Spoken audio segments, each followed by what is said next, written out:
Well, good afternoon, everyone. I hope you're having a fun first day at Creativation. And we are here to tell you about content creation, how to work smarter, not harder. So first of all, my name is Alexandra Stapleton-Smith, and the moderator and a panelist for this panel discussion. And I founded the Hedgehog Hollow 2 years ago. This is actually my third Creativation. And we started it really just for fun. We moved to the States from England, as you can probably tell by the accent.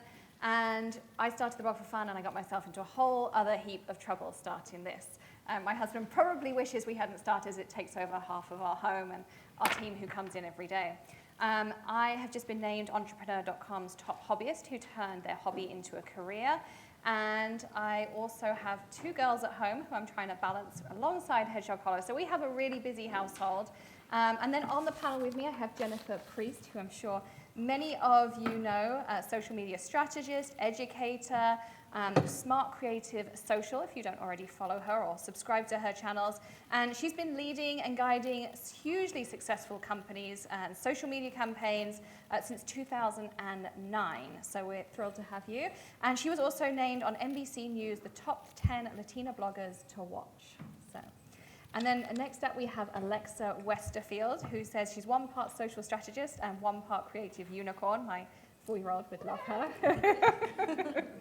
With over 16 years experience in the craft industry, she's not busy scouting for new trends. And the latest social media changes, she can be found connecting dots for creatives and brands. And you can follow her at Swell Creative Media. And then finally, I have AV Perkins here, the DIY expert and creator of AV Does What. What began as a traditional DIY blog has grown into a lifestyle platform, including crafting, upcycled furniture, recipes, pop culture. And her goal is to help thrifty millennials realize that life is better when you do it yourself. So we have some great panelists. Thank you, ladies, for joining us this afternoon. And so we're just going to start with talking about what's your favorite social platform and why. So go on, Jennifer. I know you're... I guess I'll start. So my favorite platform right now is Pinterest. And especially for what we do, it's super, super visual. It's not just social. There's the social aspects where you can follow people, but there's the whole search engine aspect. So unlike a lot of the other social platforms where they're not really designed to send traffic away from the platform to your website, Pinterest is absolutely designed to send traffic from their site to your site. Whether you're a blogger and people are looking for that kind of content, or you have a product. So Pinterest recently changed some of their language from it being a discovery tool to it being a planning tool, planning purchases, planning trips, planning things in people's lives. And so if you think about it from that perspective, it's really a great tool for us. And the other thing that I love about Pinterest is that you can automate it safely. Right, if you automate things on Facebook, you get that decreased reach, that kind of stuff on the different platforms. But on Pinterest, there is no difference if you automate it or if you're there doing it. And so what I found is that the time that I'm spending on Pinterest is decreasing exponentially in proportion to how much benefit I'm getting. And so it's the gift that keeps giving. Hey guys, so I love almost every social media platform, from Facebook being the Facebook groups, getting involved, making really connections with new people on there, to just short form content on Instagram stories. But currently my fascination is with TikTok. I just kind of am observing that. I've observed it for the past year. You guys probably know somebody, probably some young people in your family, they're obsessed in making these dance videos, and you're just at any given moment. And I'm just personally fascinated by that and what makes people stand out on that. So I'm always looking to that kind of, what's that hot thing that's happening and why are people kind of turning to it? So that's my current obsession. I love all of them, but I don't have children, but I'm thinking if you have children, oh, I love all of them, but you secretly have a favorite. So for me, it would be Instagram, just because Instagram kind of is like a running billboard of what you do in your services. So sometimes, even if you're not as consistent on your blog, hopefully that will change, but Instagram is that platform that will carry you through in between posts. So I do like how Instagram kind of just fills in the gap of your workflow. So yeah, that would be my favorite one. Thank you. you, ladies. So mine would be Instagram again, but mine is because just so many different ways you can put yourself on there, whether you do a story, whether you do something in your feed, whether you do IGTV.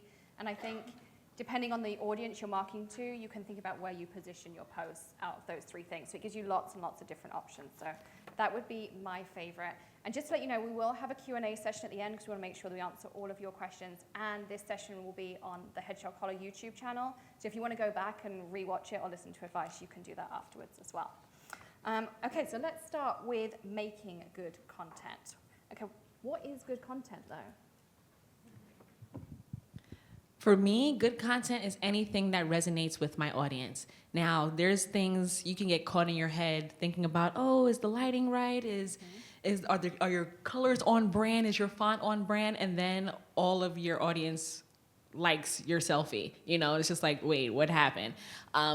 So making good content is whatever, for me, resonates with my audience. Now, sometimes that can just be a selfie with a story. Sometimes that could be a meme. You know, memes are, people want things that are less polished, and I think we're going through that transition of what's good content, but lo-fi content is on the rise, like low fidelity, like lower production values, especially with the growth of TikTok. So we're all in that phase to figure out what is the best content, but I think things that are low fidelity are rising. I think what makes TikTok is providing value to your audience. Like, I see a lot of, you can just post a card, but like telling a story behind why you made it, the motivation, inspiration behind it, or the process of it, I think is thus educating your audience. And I think it's important to always kind of ask yourself, like, why am I sharing this? And what value is somebody gonna get out of this piece of content? So I go very like SEO with it and goals, right? What are your goals as a business? And then what are people actually searching for? And then where's the place that those things intersect? So often what I see in craft is that we're making content that no one's actually looking for. For example, mixed media tag. If you did a search on any SEO tool for the term mixed media tag, no one's looking for that. Versus something like acrylic pour, 41,000 searches per month the last time that I looked that one up. So then if you had some kind of product that could work with acrylic pour, marry those things together, that makes good content because it's things that your audience is searching for, but that also helps you reach your goal, which is sales usually at the end of the day. Whether you're selling an online course or you're making money from ads from your content or you're selling a product, at the end of the day, get clear what those goals are and then see where it intersects with what your audience is looking for. Yeah, and I think for us, we also kind of experiment with what our audience is looking for. Like you said, you know, you never know what's going to take off. You might post that odd selfie and it's like huge. But just remember that people are drawn to people's faces. So if your face is in a post, you're going to get more engagement and people looking at that post. It's definitely something we found. So the more we can put faces and that people have something to connect to, people want to be part of a community as well. So if you're building that within your social, it's really helpful as well. Okay, so we know now what we think makes good content, and we're kind of choosing what content to make.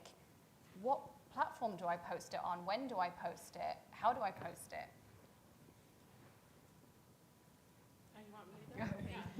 And I did want to say something about the faces thing. It depends on the platform, right? Because Instagram, YouTube, all those things, very personal. Pinterest, no faces. So it really does depend on the platform.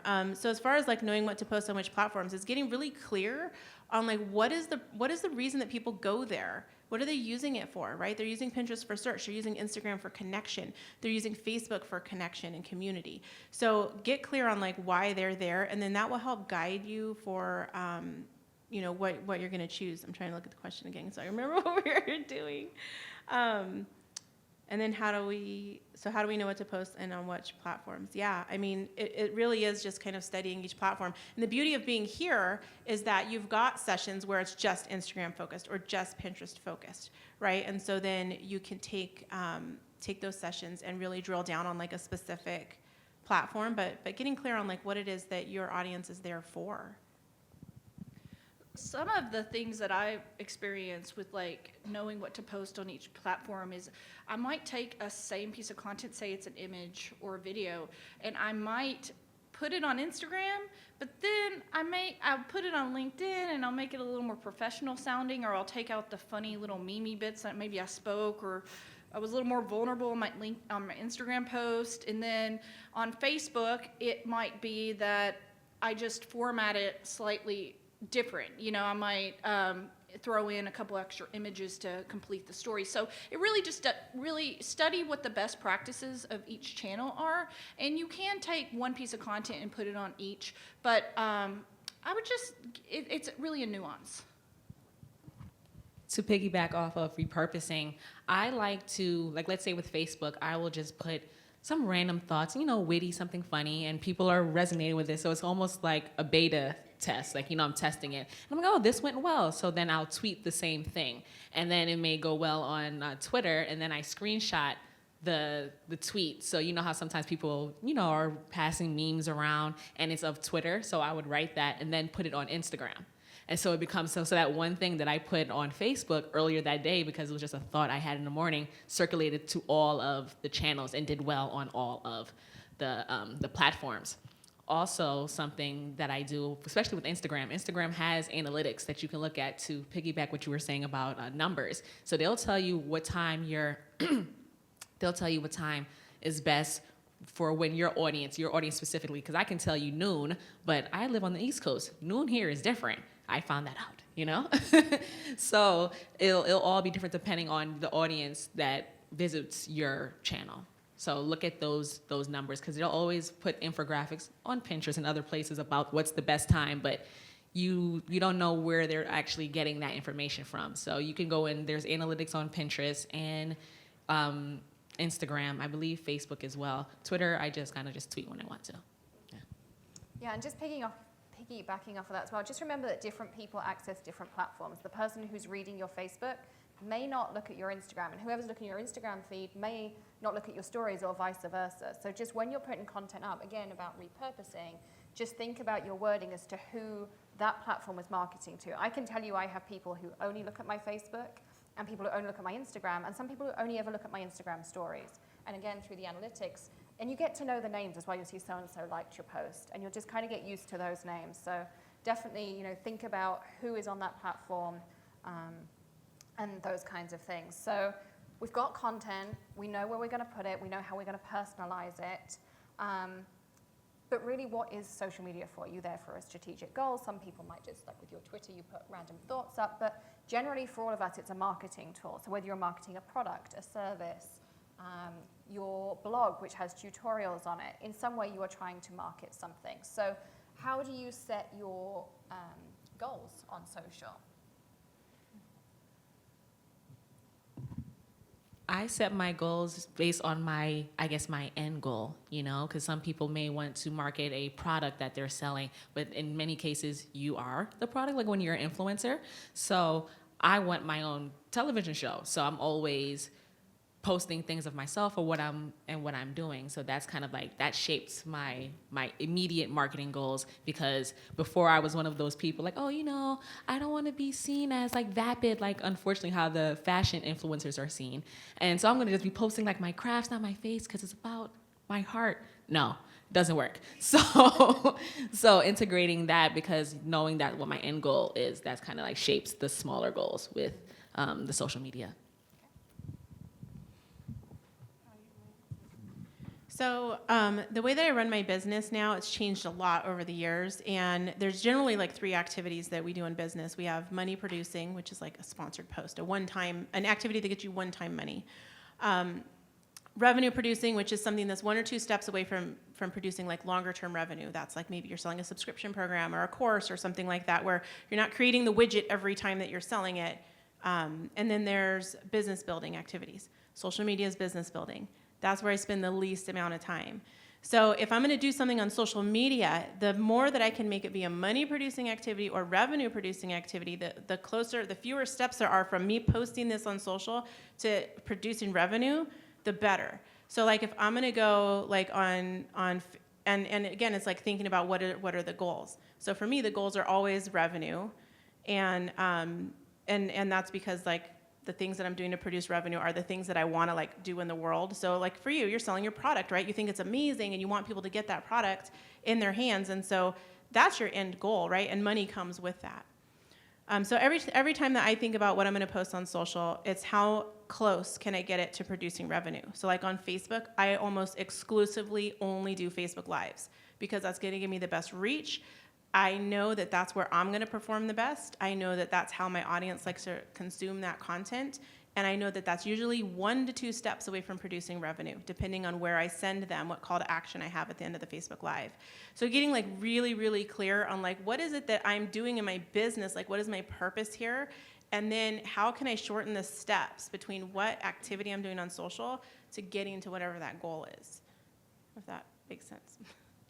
Yeah, and I would say to that is like, I personally have experienced this, and I've seen it in different ways, but like, one thing is, a lot of us, we just produce things, but we never even ever have a goal in mind. We just throw it out. We're just like, And like, I think you have to sometimes stop. Like, maybe you might be experiencing that right now where you're making a bunch of content and you don't feel like anything's like sticking or working.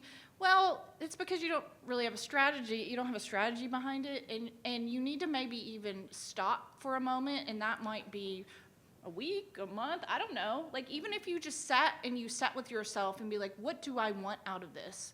And I feel like you would, and what steps do I need to get there? Like, you have to kind of do a deeper dive into what actions am I doing to create maybe revenue for myself, or maybe engagement on my community, or whatever it is. And you have to really dial in what is going to, content can I make that's going to produce the result of me getting that. Yeah, and I would just add to that, always having a call to action in your post. So whether that's, do you prefer Coke or Pepsi? What's your favorite crafting tool at the moment? What technique would you love to learn? It doesn't have to be anything difficult.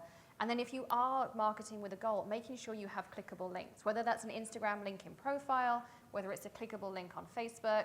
That we know what our goals are, but the customer needs to go and find out where to get that information. So I would definitely add that one in. And then we've talked, yeah. Just to add on what we were all saying earlier, this is the part when you're getting to know yourself, to know your goals.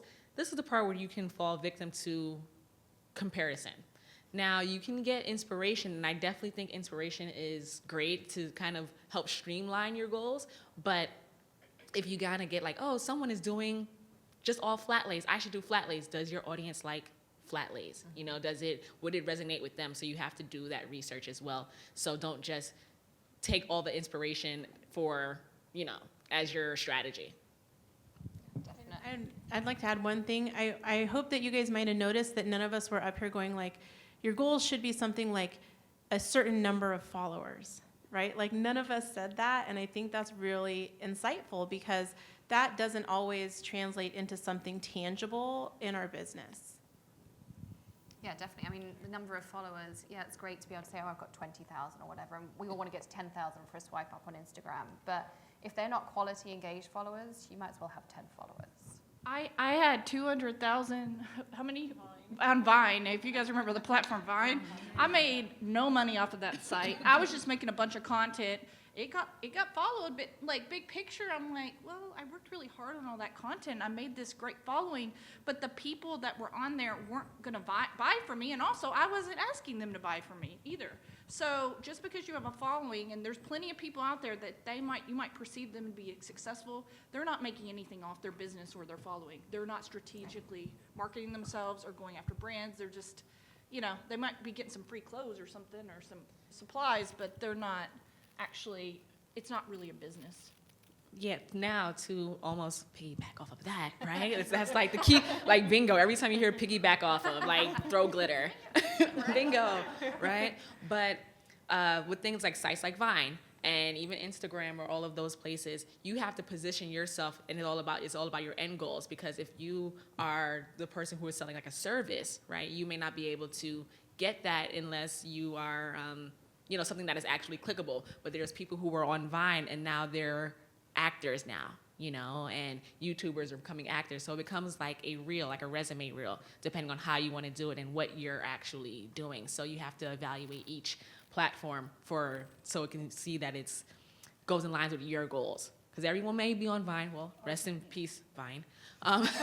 They were on Vine. Yeah. Followers, by the way. Yeah, but if it doesn't align with your goals and your audience, it may not be the best platform for you.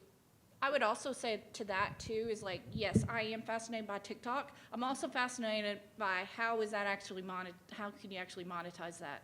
Because there's a lot of people that might be telling you, you need to get on TikTok, you need to get on TikTok. Just because it might be the hot new thing doesn't mean that's what's right for your business or where you need to be making content. So don't fall into that of knee-jerk reaction of I've got to start going here, because if your money is getting clickable ads over ads on your blog from Pinterest, or maybe you've got a thriving Facebook group and people are signing up for your services or whatever, like you need to probably spend more eggs in that basket. I definitely think any content creation, you should be diversifying, just like it's like a portfolio or financial, right? Put your eggs in different basket, and maybe you spend 80% on your money makers or whatever's driving your goals, and 20% on that exploratory, because you probably do want to maybe sign up for TikTok just so you have the name and like go in there and look at what's going on, but you don't necessarily have to be right now producing content there. I do think if your audience is Gen Z or Gen Z possible, you need to be there. I think, Even if you're kind of like hovering around until someone teaches you or you YouTube a tutorial on how to use TikTok, you should, if Gen Z is your crowd, you should definitely kind of just be like, hey, just checking in, seeing what's going on. Yeah, and taking up the like RIP Vine, I mean, also don't neglect your email list. I mean, it's not something we've really talked about much, but you know, when these social networks, or if they go down, you don't own any of those followers. You don't have their contact information. If you have an email address, you at least have something tangible. So don't forget about your email list, even though we're, I guess, talking more about social media. But don't neglect that. And there are tools in social media to help you grow that as well. I mean, that can be another tool in your toolkit. Now, we've talked a lot about, you know, reusing the same content, and we might reuse it throughout a day. But what about evergreen content? You know, what tips and tricks do you kind of all have about, you know, leveraging evergreen content, scheduling it, those kinds of things? So I love talking about evergreen content because this is like absolutely Pinterest worthy stuff. You know, so in case you guys don't know what evergreen content, it's content that you can produce all year long, multiple years in a row. It doesn't necessarily expire. It's not seasonal, like it's not like Christmas or something. So the beauty of that with Pinterest is that you can put out a lot of different iterations of pins, different versions of pins, we call them fresh pins, with different descriptions over time, and they all go to the same single URL. What's great about that is that it looks different to the user. They may have already seen that one image 2 years ago, but now you've made it different. You cropped it, you put a color background, you did different text overlay, different words, that kind of thing. Really, like if you're talking about like doing hero content and then deploying that in a practical way across more platforms, really squeezing all that you can out of it. If you start doing that fresh pin process, this is what I found with people who are in my program. I have a program where I teach people how to get massive traffic with Pinterest. If you start doing that, you start realizing, I don't take enough photos. I don't take enough good photos. And so really it starts with that content creation phase or even the planning of like, how many angles are you going to take of this project?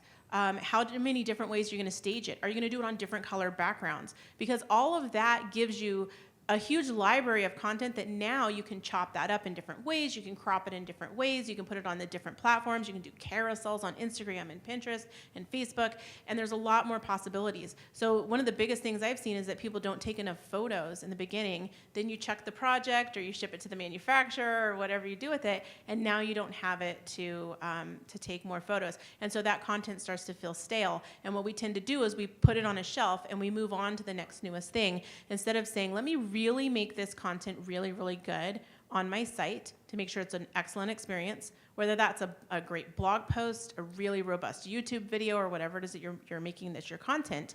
And then how do I get all those creation pieces together, all those promotion pieces, those images together ahead of time so that I don't run out of content. And the same with video. If you're doing video, shoot that, swap out some backgrounds, like crop that a bunch of different ways. You know, don't throw away all your B-roll or throw away all the footage that you cropped out because you may be able to use some of that, especially if there's a mistake. Oh my gosh, like save that.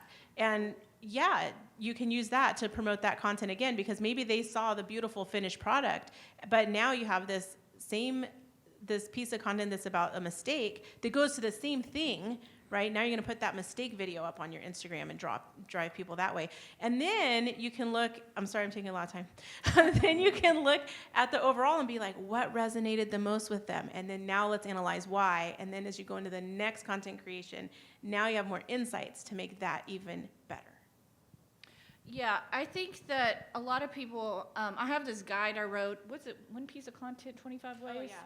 It's a really good guide on my site. But one thing I talk about in there is your benchmark content. And this is content that every year people come back to that post. You know, it's like your bread and butter. Like maybe half your traffic to your blog or to your site or drives sales of a product or whatever. It comes from like this one piece of content.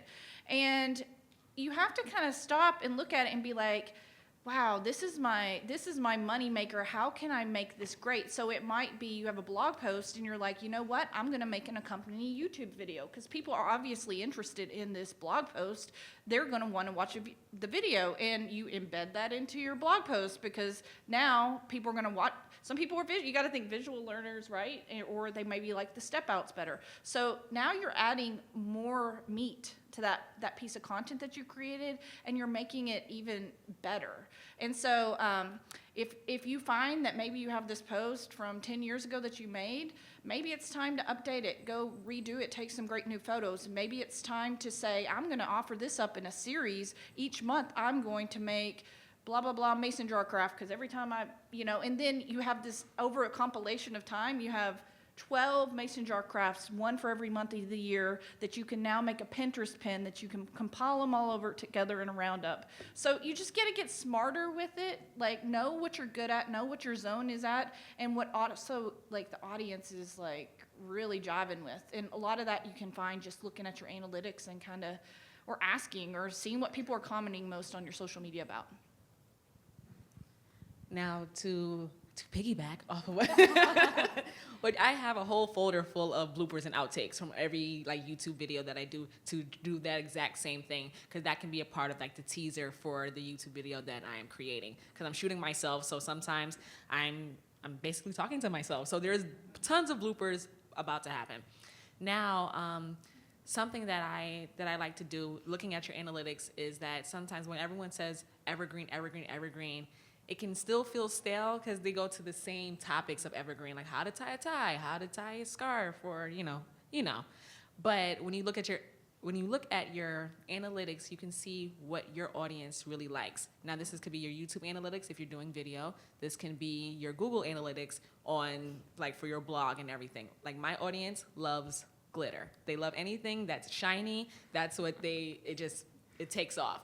Now, to someone else, glitter is not evergreen to them, but for my audience, it is. I mean, like my nails. So, yeah, it's all about knowing your audience when you are deciding what is considered evergreen. Yeah, and the other thing I would add to that is doing roundups of your successful posts. So if you have a successful pin, a successful YouTube video, go and round them up. My top 5 Cricut DIYs, my top 10 Christmas crafts. Go and round up your old posts. So rather than maybe editing them, you can make them new again because you've now got a top 5, and you're giving even more value to your audience at that point as well. And I'm sure Jennifer has thoughts on Pinterest about it. So Google and Pinterest, being a search engine, crawls your site just like Google does. Google loves it. Basically, anything you do that's good for Pinterest, it's good for Google. Anything you do for Google, it's good for Pinterest. It loves when you update content and you make it better. And so looking at those analytics, going into that 5-year-old post and updating it and saying, what's missing here? What are the comments saying from my audience? What questions are they asking that I could now answer and address in the post? What new keywords have come up that now I can address in the post? And with that, you may go and say, oh, I took these other pictures from another time that now could be relevant in this post. And again, that's content that you can put out on social to promote it. So just really thinking like very strategically, how this is doing well, how do I make it better? And then how do I layer on top of that with additional posts, with roundups, with other videos that complement that, to be very smart about it. So a site like Pinterest or Google, they're looking at authority. Do you have authority on that topic? So if you already are ranking and getting traffic for one thing, you have authority on it. So then double down. I've done this with how to give gift cards and money gifts. I own that on Google. And if you want to try to come after me for it, I guess you could. But, that is something where I was like, this post did well in 2014. Then I did another post in 2017. That went viral. I did 6 more posts in 2018. I didn't do any this year. All this year, all I did is just re-promote those posts, just taking the content I already had and tweaking it. And then next year, I already have a bunch of stuff brainstormed. And so I'm like, if that's what people are responding to, that I have a way for that to make money. It aligns with my larger goals. Google sees me as an authority on that, then I'm going to double down and I'm going to own that. So, and they don't have to be things where you're like my site's Smart Fun DIY, right? I do all kinds of projects. I don't only do gift cards. But take that thing that you have that authority on and be like, I'm going to own it and be the authority. One thing I would just want to add on that is that I think a lot of times when we're making this content, it's kind of like a never-ending cycle. It's like just a hamster in a cage. Like sometimes it can feel like that. And I think that people think, like you get into your head about it and you're like, oh, I can't put that piece of content out again. Oh, I posted that last year. And I'm like, nobody remembers that. Nobody's going to remember that piece of content from last year.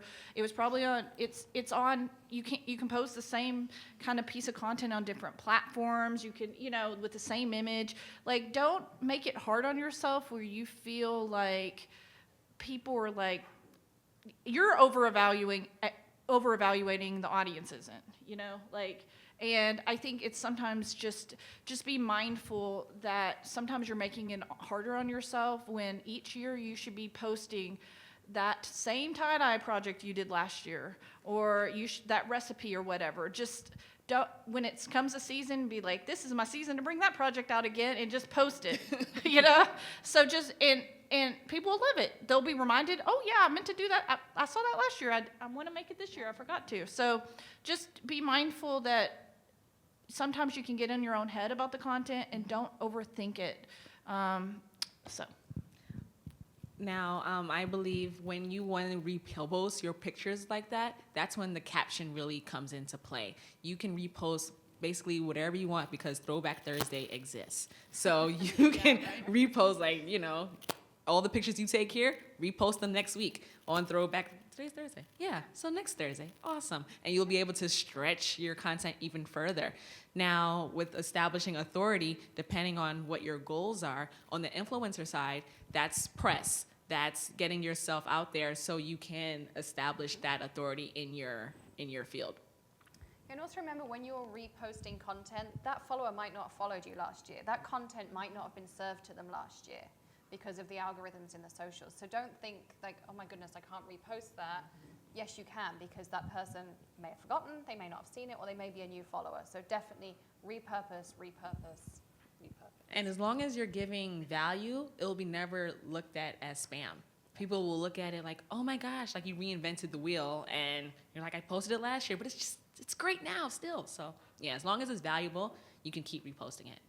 I mean, there's some spam issues with Pinterest and with any platform, right? So if you go on your Instagram and you're looking at your grid and every 5th photo is the same one, that's a spammy experience, right? The same with on Pinterest. You don't want to have like every 3rd photo be the same pin over and over. But I do get lazy on Instagram.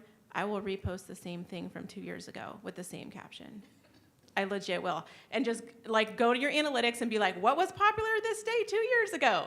And guess what? It's in there and you can find it and you can repost it. The same with Facebook, you can go back. The same with Google, you can go back. The same with Pinterest, you can go back and see what was popular way back when and repost it. And you don't necessarily have to do, I mean, if you're going to be real lazy, I'm like real lazy with it. You could repost the same caption, but it shouldn't be like the same caption as last month. Yeah, and Time Hop is a great app to remind you about stuff. Just download Time Hop, link up all your pages, and that's a great tool for you as well. I think also another great tool or technique is taking photos behind the scenes. Mm-hmm. Now, those are not as, you don't have as much pressure to make sure they're polished and nice and everything. People want to see the madness behind the work. I think stories is really great for that. I love thrifting and curb finding, and that's my authority. I was on Flea Market Flip, HGTV's Flea Market Flip, and I won. So that became, I'm like, all right, this is my thing now. I'm like, and I'm like, I'm a thrifter. So that's kind of like my angle, even though I do all types of DIYs. And since I live in Brooklyn, we don't have cars, basically. So going to Home Depot very often is not something that happens, but I love curb finds. So I'll just be like walking to the gym and I see something and I put it on Insta stories like, hey guys, should I stash this or should I trash it? And I get immediate engagement because they're like, take it home now or leave it there. And that's a way to always keep engaging with them even when I'm not posting those things. Like I haven't flipped those projects yet, but they're still there because of the engagement of me just this woman roaming around the streets of New York looking for trash to take to my house. And Yes. polls are a great way to get engagement. If you think, well, will my audience like this? Will they not like it? Put a poll up and they'll tell you because they want to tell you their opinions. Like they want to tell you. Yeah, and definitely don't be afraid to ask. Like, just ask. Like, people, yeah, they want to give their opinion, but sometimes people have insights. Like, lately, like, just in my personal life, like, when people tell you something, like, really sit and listen to it, Like, where I wrote Creative Unicorn, but why'd I write Creative? Because somebody called me that one day, and I would go, ooh, that's a great tagline.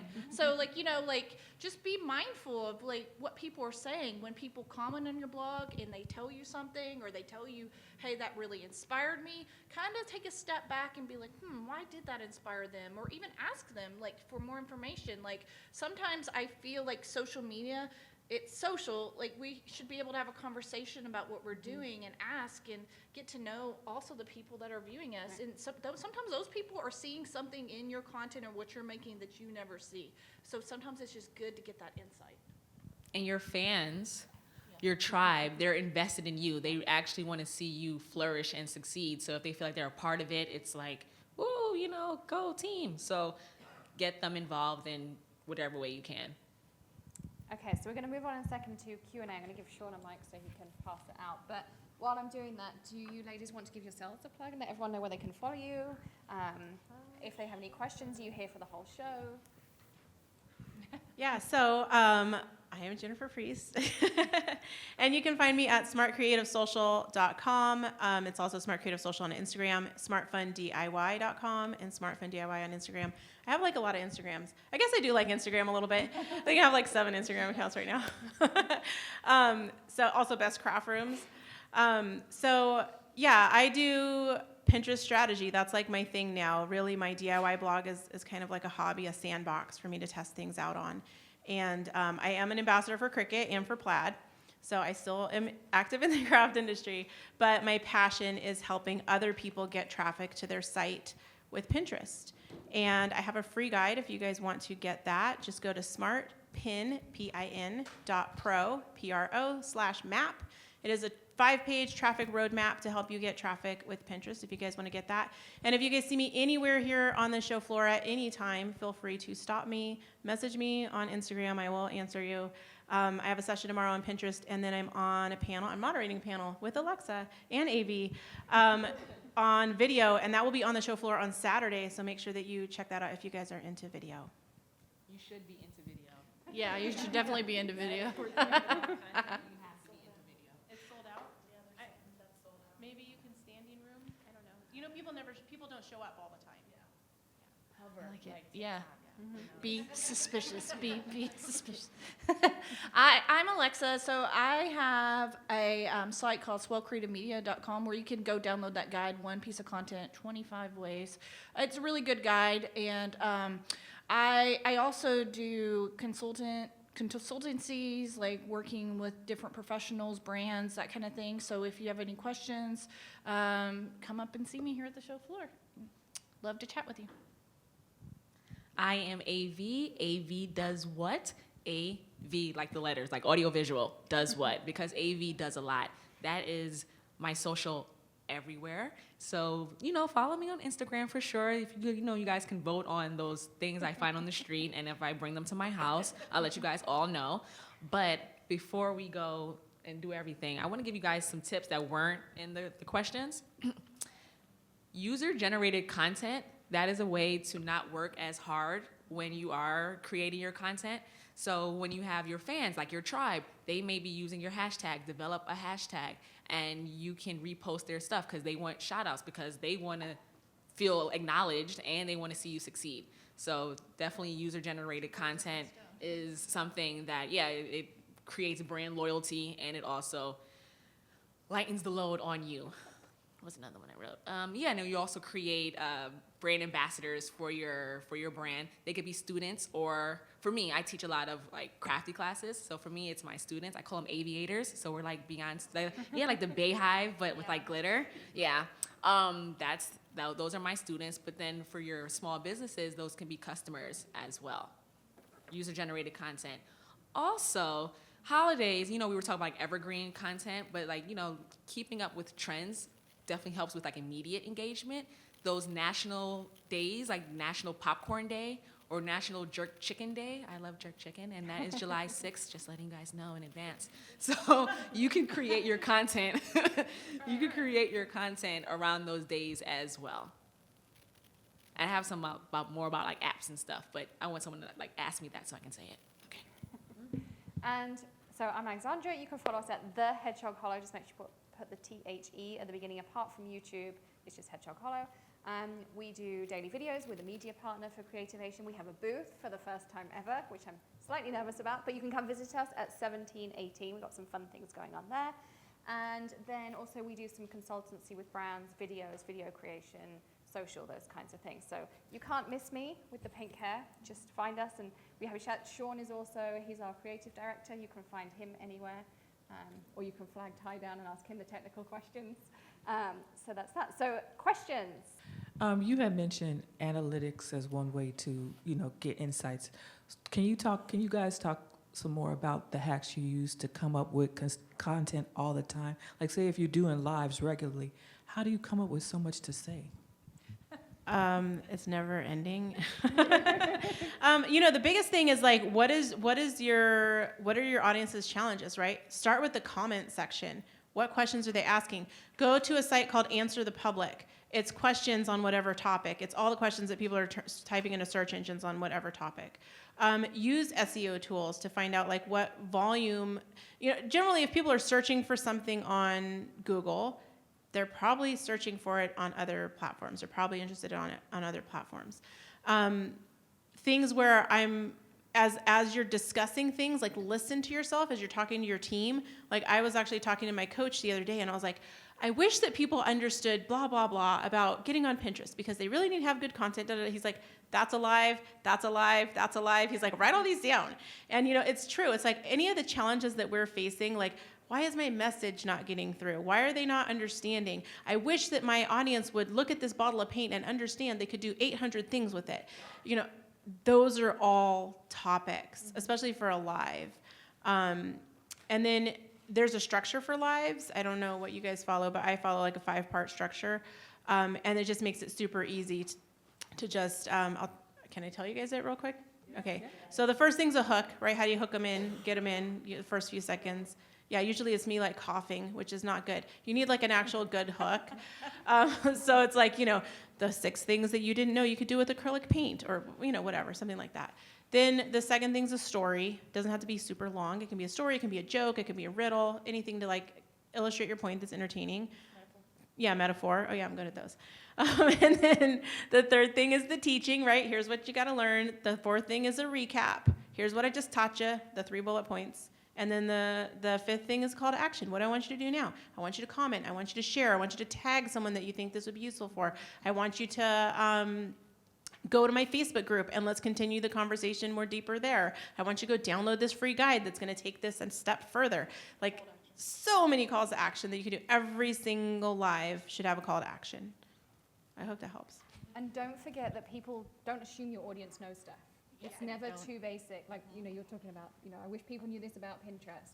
Well, some of your audience might not know what heat embossing is and what embossing powder is, or that there are hybrid inks and dye inks and pigment inks. Like, never think it's too basic because you will appeal to an audience. And there's always people starting to craft who want to know that information. I have a couple suggestions for content. They sell all these products on Amazon. If you want to know what people are asking questions about products that you could be answering, go to the comment section on Amazon. Also learn and look at what content, what are people making with that product? You can see, if you look at the images that they upload, you can see sometimes trends. I used to work for a spray paint company that made fabric spray paint. They used it to make hats black. It was like they take the black paint and they spray paint it to re-dye their hat. They would also spray paint lampshades. That was like and then cosplay. I was like, So I was like, that's interesting. Do we have a tutorial on how to spray paint? Nope, there wasn't a tutorial. Secondly, that you can get a lot of insight from those people, what they just say or what problems they have, the problems and the things they're making. The other thing is, to Jennifer's point, sometimes you're in the zone of genius. The show is a really good place for you to kind of get into talking to your best crafty friends, right? And you guys are sharing ideas, you're having these deep discussions. Like, maybe even record that stuff. I mean, maybe that's weird, maybe let them know. But sometimes the best concepts and ideas come from just off the cuff. You're in your zone of genius. And like Jennifer said, you don't even realize you're talking about it. But I've had conversations where I'll sit there and I'll go, whoa, that was great. I need to use that. So we're not mindful. We're not writing it down. Like, all the time I'm having conversations with people and I'm like, that should be a t-shirt. That should be, like, they have a t-shirt business. I'm like, there's a t-shirt. That's a blog post, and I see it. I can see it when they're talking about it, but we can't always see it in ourselves. So sometimes it's good to even kind of help each other out with that and recognize, like, you have that friend that's like, they pull out that content out of you. Yeah. Don't be afraid to ask for it. We go back to Yeah. Instagram Yeah. polls. You can put questions up, Facebook questions. Ask people what they want to see. They'll tell you. This is a resource that I use. Is anyone on here on Home Talk? Yeah, that's Yeah. a little controversial, but yeah. Well, ixnay on the ransnay. But, well, I like to use it for, like, the reasons we were saying before. There's people asking all types of questions. So those are all problems that need to be solved. Also, that drives a lot of traffic to my site. I'm on their expert program, but you can apply, and you can, by answering the questions, you get more traffic to your site, and you're also creating that authority around the topics that you do. And they have an array of different topics: crafts, DIY, home building, renovations, if that's your thing as well. So that's just another resource that I like to use. All right, so that's pretty much all we have time for. So as we mentioned, this will be on YouTube if you want to go back and check things, and then you can always message some of us on Instagram or email us. And then if you want to, there's other panel discussions throughout the weekend, and they'll all be on the channel as well. So if you can't make them because you're in other classes, there'll also be videos. So thank you to our panelists this afternoon. And thank you to all of you for coming. We hope you have a great Creativation.